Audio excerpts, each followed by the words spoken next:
Good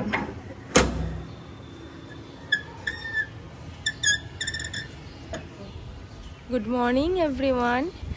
তো বাড়ি এসেছি অনেক দিনই হলো, তো ভেবেছিলাম যে তোমাদের সাথে ছোট ছোট ক্লিপসের মাধ্যমে আমার বাড়ির জায়গাটা ঘোরাটা তোমাদের সাথে শেয়ার করব, বাট সেটা হয়ে ওঠেনি। তো বাড়ি এসেছি 2-3 দিন হলো, আমার শরীরটা একটু খারাপ, তো তাই আজকে সকাল থেকে ভাবলাম যে কটা দিন আছি ছোট ছোট ক্লিপসের মাধ্যমে একটা ব্লগ বানিয়ে তোমাদের সাথে শেয়ার করব। তো বাড়িতে এসে আমার মোস্ট ফেভারিট জায়গা হচ্ছে এই ছাদটা। দেখো মায়ের ফুল গাছগুলো এত সুন্দর না, দেখলেই মনটা ভরে যায়। ছোট্ট এই গার্ডেনটা আমার খুব ভালো লাগে। তো তোমাদের কেমন লাগলো আমাদের বাড়ির এই ছোট্ট গার্ডেনটা তোমরা জানিও। যারা আমার ব্লগ ফলো করো তারা হয়তো আগে দেখেছো। আমি মোস্ট অফ দ্য টাইম বাড়ি আসলে ছাদেই কাটাই যদি শীতকাল হয়। আর এখন এসেছি, আমার শরীরটা একটু খারাপ, একটু ভিটামিন ডি ডেফিসিয়েন্সি হয়েছে। তো বাবা বললো যা ছাদে গিয়ে রোদটা একটু লাগিয়ে, সকালের রোদটা একটু ভালো, তাই এসেছি কিছুক্ষণ সময় কাটাতে। তো ভাবলাম তোমাদের সাথেও একটু শেয়ার করি। বাড়ি আসলে আমি চেষ্টা করি মাকে কিছুটা হেল্প করার, কারণ মা এখানে পুরোটাই একা একা করে। তো রবিবার দিন ছুটির দিন, তাই মাকে আজকে রান্নাঘর থেকে দিয়েছিলাম ছুটি। তো আজকে চিকেনের দায়িত্বটা, মানে রান্না করার দায়িত্বটা আমিই নিয়েছিলাম। শুধু চিকেন করেছি, চিকেন আর ভাজি। এখন যাব মালদা স্পেশাল, মানে মালদা আসলে আমি এটা খাই, এটা হচ্ছে রাজধানীর লুচি, যেটা আমার এখানে একদিন খেতেই হয়। যদিও আমার এইসব খাওয়া এখন স্ট্রিক্টলি পারো, তবুও এখানে এসেছি কয়েকদিনের জন্য, একটু চিত্ত বান্ধায়। তো ওই জন্য ওটা একটু খেতে যাবো, আমি যাবো আর বোনকে নিয়ে যাবো পাশের বাড়ি। বহু পুরনো এই দোকানটা রাজধানী সুইটস। তোমরা অনেকেই যারা মালদায় থাকো জানো, এখানে এই লুচিটা আমার এত ফেভারিট। এই ডালটা আমি কোথাও পাইনি, না বর্ধমানে, না কলকাতায়, না মালদার অন্য কোনো দোকানে। এবার মালদায় এসে এতটাই গরম পড়েছিল যে কোথাও সেরকমভাবে বেরোতে পারিনি। তাও একদিন আমি, মা আর রাহি গেছিলাম মালদার সিটি সেন্টারে, যেটা নতুন ওপেন হয়েছে, যেটার খোঁজ আমি পেয়েছিলাম আমারই এক ফ্রেন্ডের ইনস্টাগ্রাম প্রোফাইল থেকে। সেখানে দেখেই খুব পছন্দ হয়েছিল, তো ভাবলাম মাকে একটু নিয়ে যাই, মায়ের সাথে একটু টাইম স্পেন্ড করি। তো অনেক কিছু ছিল ওখানে, মোমো, মিয়া, আরও অনেক আউটলেট ছিল। তো আমরা ওখান থেকে একটা 2 রকম ডিশ অর্ডার করেছিলাম। বেশ ভালো ছিল খাবারটা, আর মালদাবাসীর জন্য এটা খুব ভালো হয়েছে যে একটা হ্যাং আউটের প্লেস হয়েছে। আমরা ছোটোবেলায় এই সমস্ত জিনিসগুলো কিছুই পাইনি যারা ছোট থেকে মালদায় বড় হয়েছি, কিন্তু এখনকার যারা এখানে, এখনকার জেনারেশন, তারা অনেক কিছুই পাচ্ছে, বেশ ভালো লেগেছে। তারপর বাড়ি ফেরার পথে চোখে পড়লো ইন্ডিয়ান সিল্ক হাউস খুলেছে মালদাতে। খুব প্রাউড ফিল হচ্ছিল, আমার শহরটা, ছোট্ট শহরটা আস্তে আস্তে অনেকটাই বড় হয়ে গেছে।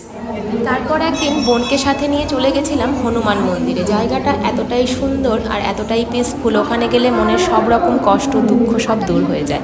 আমি মালদা গেলে চেষ্টা করি একবার হলেও ওখানে ভিজিট করার, তো আমি এইবারও সেটা ফেল করিনি, উইদাউট এনি ফেল আমি ওখানে গেছিলাম।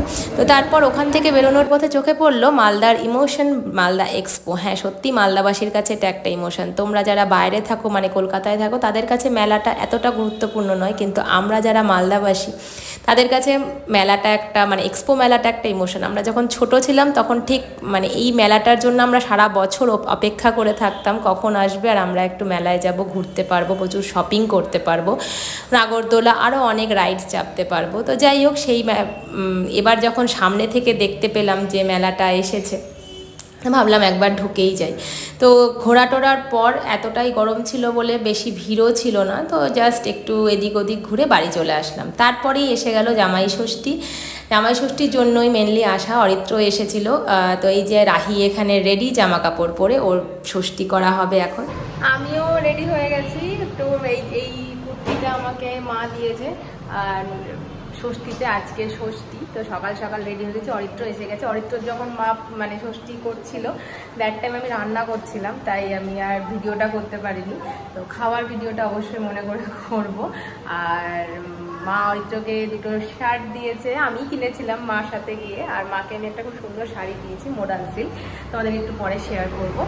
আর আমি আজকে অনেক কিছু রান্না করেছি, সেটাও তোমাদের সাথে শেয়ার করব যখন খেতে দেবো একবারে। এখন মা আমাকে ওই ষষ্ঠীর জল যেটা বলে আমাকে আর রাহিকে দেবে। আমরা এখনই স্নান করলাম।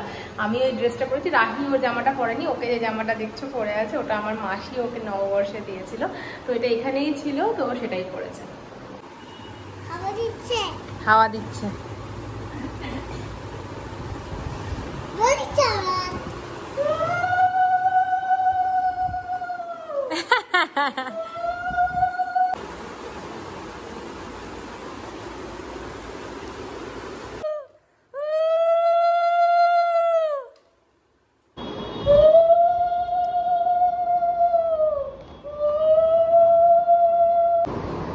খুলে দেবো? হ্যাঁ খুলে দেবে, খুলে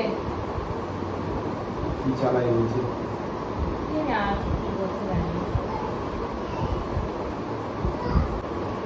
চশমার খাতুন দেখা করাও হয়নি। ফল চান করে ফল খেয়ে নেবো। এই যে জামাই ষষ্ঠীর প্লেট, 5 রকম মিষ্টি, পায়েস, মাছের মাথা দিয়ে মুগ ডাল, মাটন আর দই কাতলা, সিম্পল মেনু। তারপরে আমরা গেছিলাম আমার বাড়িতে, যে ভাড়া থাকতো দাদা বৌদি, তারা এখন বাড়ি কিনেছে, তো তার একটা পুচকে হয়েছে, সেই পুচকেকে দেখতে। রাহিকে দেখতেই পাচ্ছ, ও তো বাচ্চা ভাই পেয়ে খুব খুশি। তো যাই হোক, তারপর ওখানে কিছুক্ষণ সময় কাটিয়ে কিছুক্ষণ মজা করলো রাহি, ভাই আর দিদির সাথে খেলাধুলো করে তারপরে আমরা বাড়ি চলে আসি। ওদের সাথে দেখা করাও হলো। সত্যি কথা বলতে এখন আস্তে আস্তে এবার মনটা খারাপ হতে শুরু করেছে, কারণ বাড়ি যাওয়ার পালা চলে এসেছে। কিছুদিন পরেই আমরা চলে যাব, মানে রবিবার দিন আমাদের ট্রেন ছিল বন্দে ভারতে, তো এবার বাড়ি যাওয়ার পালা। তো মনটা সত্যিই খারাপ হয়ে এসেছে, বাড়ি আসলে আর যেতে ইচ্ছে করে না। তো যাই হোক, যেতে তো হবেই। আমিও খাও, হ্যাঁ খাও, ভাতটা খাও, ভাতটা খাও না, খাও, মুখটা এগোও সামনে, তারপরে ভাতটা মুখে দাও। হ্যাঁ গুড গুড। চলো টাটা করে দাও দাদাইকে। বাবাই আসছি, টাটা। ভেতরে এসো, ভেতরে চলো, ভেতরে চলো, ওদিকে চলো, গাড়ি আসছে।